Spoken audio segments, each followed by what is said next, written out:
TOG geçtiğimiz günlerde yeni bir güncelleme duyurusu yaptı.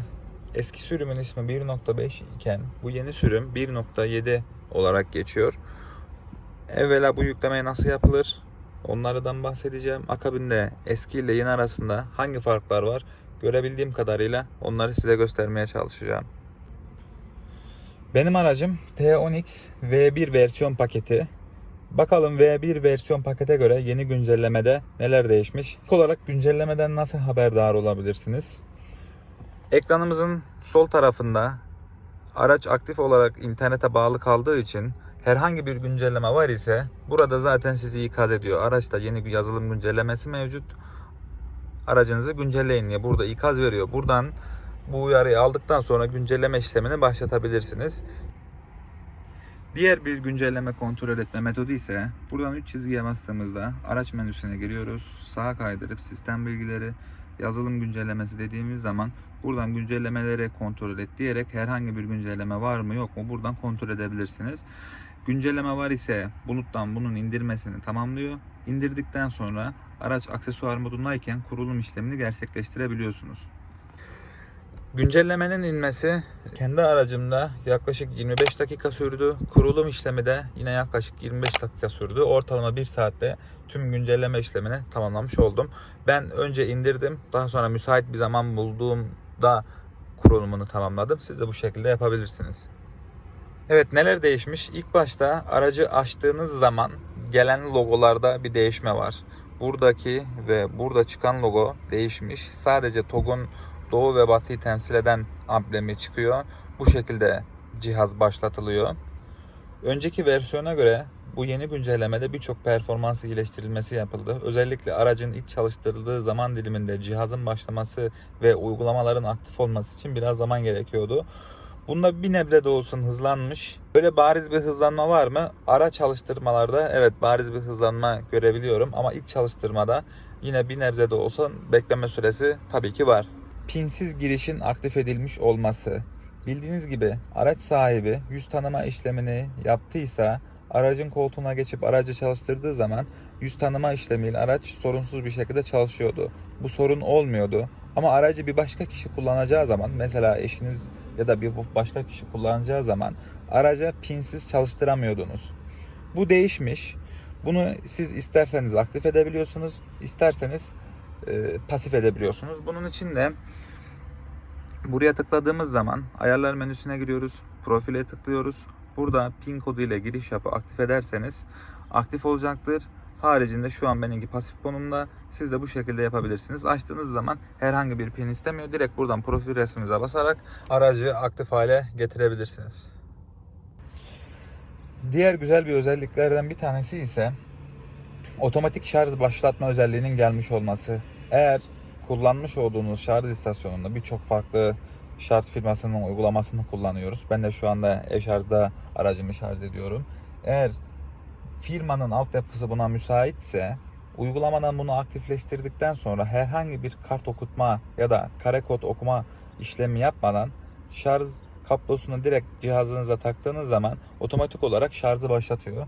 Bu çok iyi bir özellik. Özellikle yağmurlu havalarda bunun çok zorluğu oluyordu. Ekranda bazen kare kod okumuyor, bazen başka bir şey oluyor ya da bu ekstra bir iş yükü aslında baktığınız zaman. Kabloyu getirip cihaza taktığınız zaman şarjı başlatabiliyorsunuz. Bu çok güzel bir özellik olmuş. Yine yapılan performans iyileştirmelerinden bir tanesi ise buradaki arayüzlerin bir akıllı telefon gibi daha akıcı hale getirilmesi olmuş. Gerçekten de bunun farkını görebiliyorsunuz. Gerek uygulama arası geçişlerde olsun, gerek farklı yapacağınız işlemlerde olsun. Burası daha akıcı hale gelmiş. Benim gözlemlediğim şöyle bir şey var. Tepkime süresi 1 ya da 2 saniye bazen gecikiyor. Her şeyde bu böyle. Araç bazen bazı şeylere geç tepki verebiliyor. Bunun çok güzel önüne geçilmiş.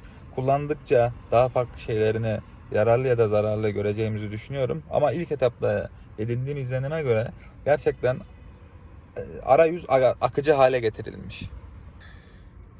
Yapılan diğer bir güncelleme ise burada bildiğiniz gibi bizim yüz tanıma sistemimizi, yüz hareketlerimizi takip eden yorgunluk algılama sisteminin vesaire olduğu burada bir sensörler var. Bu sensörler şu anki yapılan güncelleme ile beraber daha aktif bir şekilde sürücüyü izliyor ve ona göre uyarılar yapıyor. Örneğin ben araç sürerken elime buraya koyup bu şekilde tuttuğum zaman eğer bu sensörün önünü kapatıyorsam buradan hemen bana ikazda bulunuyor. Şu anda sizi göremiyoruz, lütfen yola odaklanın diye. Ya da eğer ben bilgi eğlence sistemine odaklandıysam, gözümü yoldan ayırıp telefona ya da buralara falan baktıysam o zaman da yine lütfen yola odaklanın diye buradan ikaz veriyor. Bunlar şu anda benim gördüklerim ve tespit ettiklerim. Bunun gibi buradaki sensörler artık daha aktif bir şekilde çalışıyor. Gerçekten verimli ve düzgün de çalışıyor. Ben uyarıları takip ettiğim zaman bunu görebiliyorum. Yine bir diğer güzel özelliklerden bir tanesi ise bildiğiniz gibi buradaki multimedya sisteminde biz Gez uygulamasını çıkartamıyorduk. Çıkartmak için profili sıfırlamamız gerekiyordu. Bu şekilde buradan Gez'i çıkartabiliyorduk. Sanırım artık TOG bizi dinlemiş.